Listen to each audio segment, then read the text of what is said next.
Welcome to C-Band's Member Spotlight. I'm Curtis Dean, and I'm excited today to talk about one of our great C-Band associate members. They are right here in the room with me, and I'm really excited to have them on, the folks from COS Systems.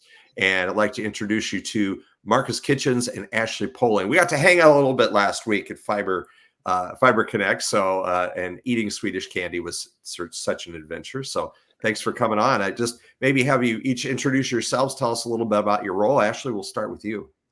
Hey, Curtis, thanks so much. We're really excited to be part of CBAN and excited to be on today. Ashley Poling, Senior Sales Exec for COS Systems. I'm currently based in Detroit, and I love the CBAN membership. I have a background in municipal broadband, so always my heart and soul. Great. And Marcus, tell us a little bit about yourself. Hi, thanks, Curtis. My name is Marcus Kitchens. I'm a senior sales executive too, and I'm based out of Arkansas.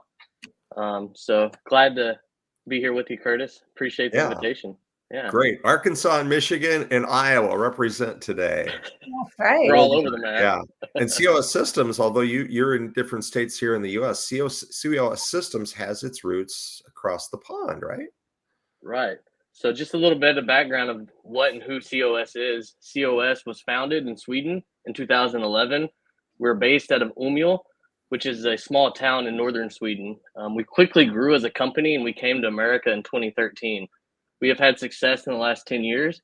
And as you can see on the map, COS has a worldwide presence. We help a lot of people across the world with automating their fiber business, and our software was created for open access, and we are the experts when it comes to open access. We have over 150 service providers in open access networks using Business Engine daily. And back around 15 to 20 years ago, Curtis, the Swedes were in the same position as us Americans. They were trying to get fiber to the home across the entire country and there to the rural areas of Sweden, just as we're trying to do today in USA. So, our software just ensures that everyone has access to affordable fiber no matter where we live. And our software for automation of open access networks is proven and globally implemented. Yeah, you guys are like the gold standard when it comes to open access operating systems, and doing a great job with that. So do you have some other slides here you wanted to share with me, Marcus? This is our main slide, just showing our customers across the entire world. And our next slide that we do have is just the contact information for me and Ashley. And so I can just go ahead and put that information up on the screen for us. Absolutely. That way everybody can see how to get a hold of each of you. I want to talk a little bit about open access in general, because to me, it's a fascinating topic. And it's something that is, I believe, really gained huge momentum just in the past couple of years versus single owner operated systems. Either one of you chime in, what do you think accounts for the growth and the excitement behind open access fiber networks? I think it's really simply this, that when I came to COS, I wasn't an open access expert, and I thought, well, they might be a little crazy, but this concept really starts to make sense, right? Not everybody can overbuild each other with fiber, right? We have it is very expensive to build, right? And it starts to be cost prohibitive in rural areas. It starts to be, cost prohibitive when you're overbuilding the third fiber provider in town. And we've always had a shared connectivity model middle-wise, right? Right. We know wholesale is just traditionally part of telecom. Nobody questions that we're wholesaling each other. Where we start to question it is, on that last mile. And so we've built, ISPs as vertically integrated ISPs. But as you start to deploy and the race to fiber gets bigger and stronger, there's this turn to open access. It creates more sense on the cost. It provides more opportunities for competition on the ISP layer. And I think it really, what it does is separates the roles from operator and ISP, and allows everybody to do what they're really good at, and allows them to do it well. So I think it's really just the fact that we are now finally in a truly competitive fiber market. And now people are thinking like, okay, wait, it doesn't make sense. Let's share. Yeah, it's always, to me, it's been like, cities build the roads and maintain them, but the city doesn't own every vehicle that drives on it, right? That's the private use by individuals and companies. So, Mhm. but there's been a little resistance to, I think, in the past, especially here in America. It's where it's been the economics. Everybody's scared of the economics, but I think that's getting better too, as people understand that you can recover the costs to finance, build, and operate an open access network and still be able to work with ISPs and deliver a quality service to end users at an affordable price. Well, I think, we say here at COS, we say fiber's a take rate game, right? And, Yes. and the reality is, in a vertically integrated ISP, we've all accepted this 30 to 40% take rate margin. And the success rate for open access networks that are fully mature is somewhere around the 70 to 95% range. And Yeah. we're seeing it in Utopia, as they are officially a mature network.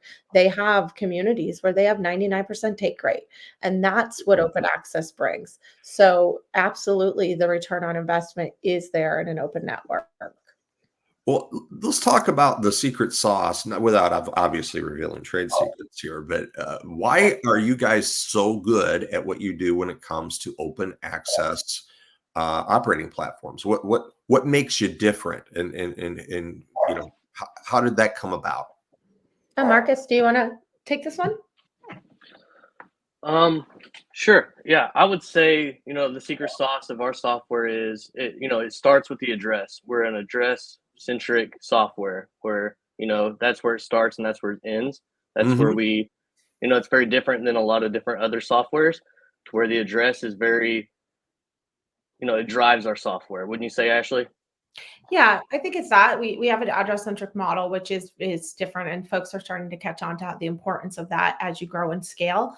But it's really about the automation, and it's really that we know how to split those layers, right? We know the roles that the operator takes, and we know the automation to make sure that they can have not just one ISP on their network. We're seeing in the US is a 1 to 2 ISP network model start to form. We're actually calling it wholesale. But Uh-huh. we know the maturity of these networks will be, 18 ISPs or 18 service provider types. So Right. the secret sauce of the software is being able to create this data integrity on the back end because of the address driven, core, and ensure that there's no question of, provisioning and billing and all of that when you get to a mature 18.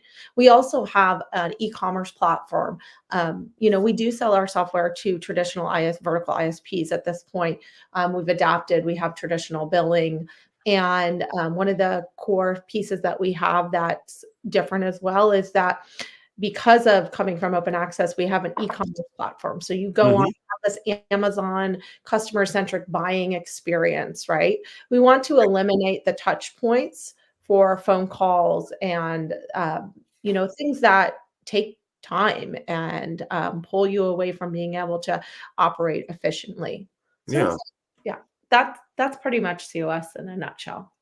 Well, wanted to talk about exactly that from a couple of different perspectives.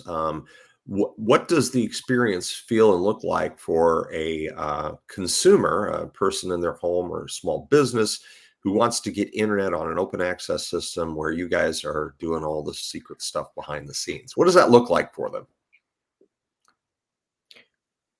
So they go on a marketplace. We have a couple customers in the US that are examples. Kitsap Public Utility District has been a business engine customer. That's the name of our product, since Hmm. 2016. Silver Star Communications is another really great example. They've partnered with some communities in Iowa and Wyoming, or Idaho and Wyoming. Sorry about Hmm. that. And they, you go on their website, you put in your address, as Marcus said, and depending on where you live, you're going to get a marketplace that's specific to you. So that means what offerings that you can explore, how many different service providers you can choose from, and you get to choose like, you know, ISPA has this brand and logo that you really like, so you pick that. Yeah. ISP has the cheapest service, so you pick that because that's an interest to you. ISP C has is running a deal right now where you get a free Wi-Fi router, so you pick them. So you really get customer choice, and the ISPs get to do what they do well, which is branding and customer service. It's like going to a internet mall. It's like so It many different choices there. I'm gonna go shopping. Let's go shopping for internet. There's no was. such thing in most communities, right? Because they don't have it's like going shopping and there's one store, maybe two stores, and one is run down and shoddy, and the other one is really high priced, and they Yeah, growl at you when you come in the door. So Yeah. what are absolutely. and then from And the they only have one shirt. and they only have one shirt, exactly, and say, it's one size, so you either squeeze into it or you're swimming in it. Um, It really is. and if you don't like the shirt, they say, well, that's what you get. Um, so now let's flip it and look what if let's say I'm uh, C-band broadband, and not that we're ever going to be an ISP, I guarantee you that, but we're C-band broadband, and we're one of the ISPs that are on Anytown USA Open Access Fiber Network. What does it look like and feel like for me as new customers magically appear out of the marketplace? So we have really robust APIs, and we work with our ISPs to make sure that they're integrated into the software so that it Okay. feels a lot like the customers they're receiving are no different than if they're receiving them from their own systems. And although I say we split the layers, there is a different view.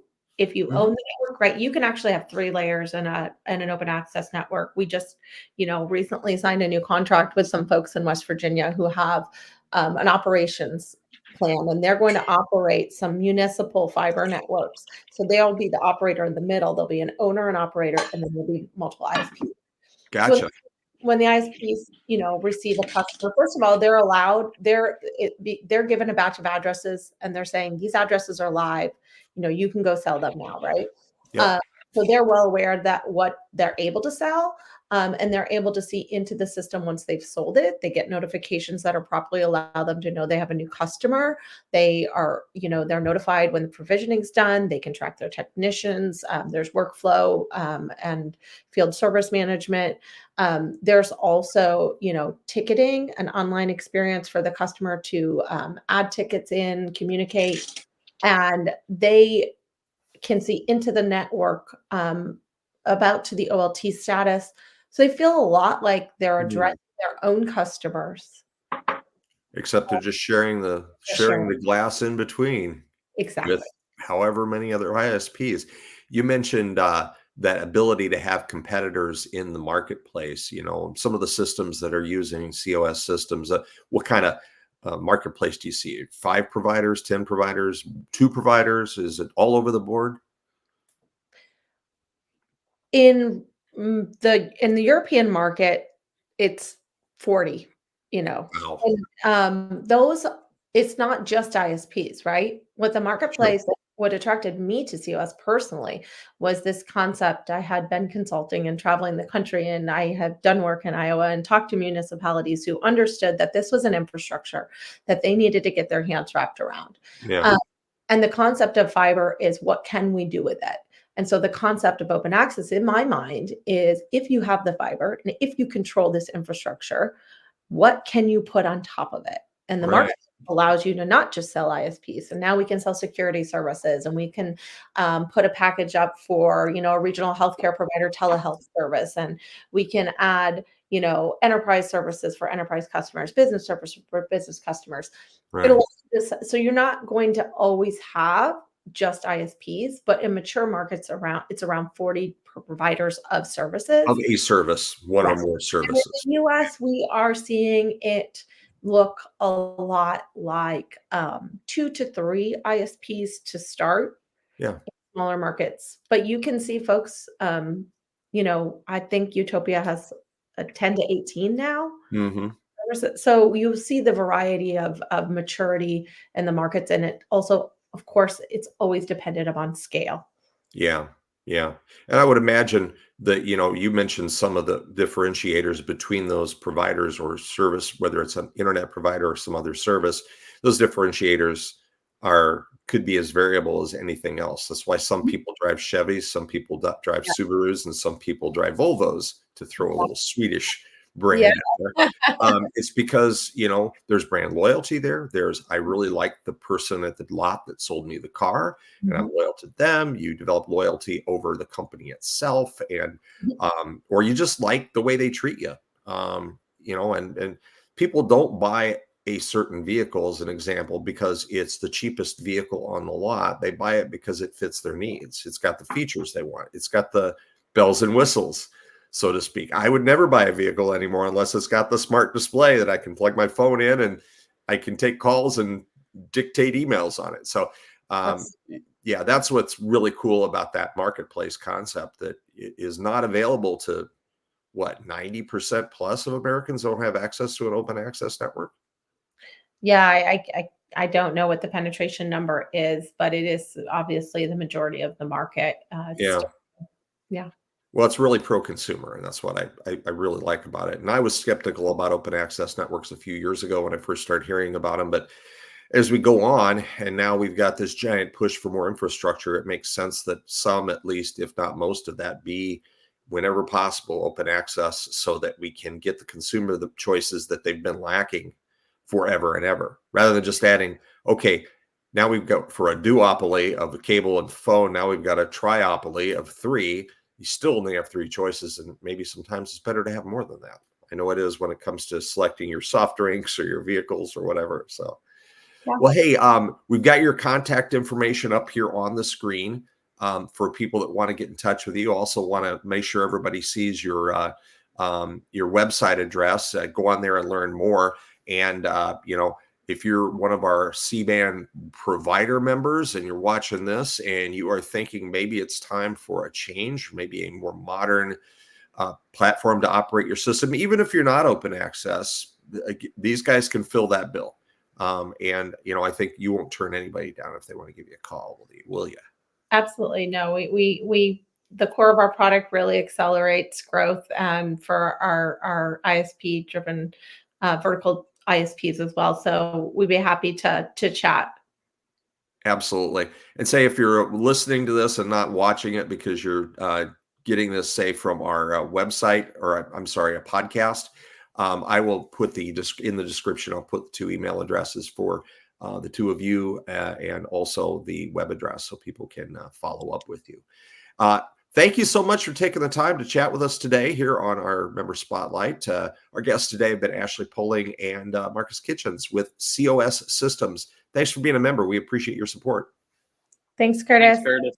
We'll see you down the line, and hopefully we'll all get to run into each other at more shows in the future.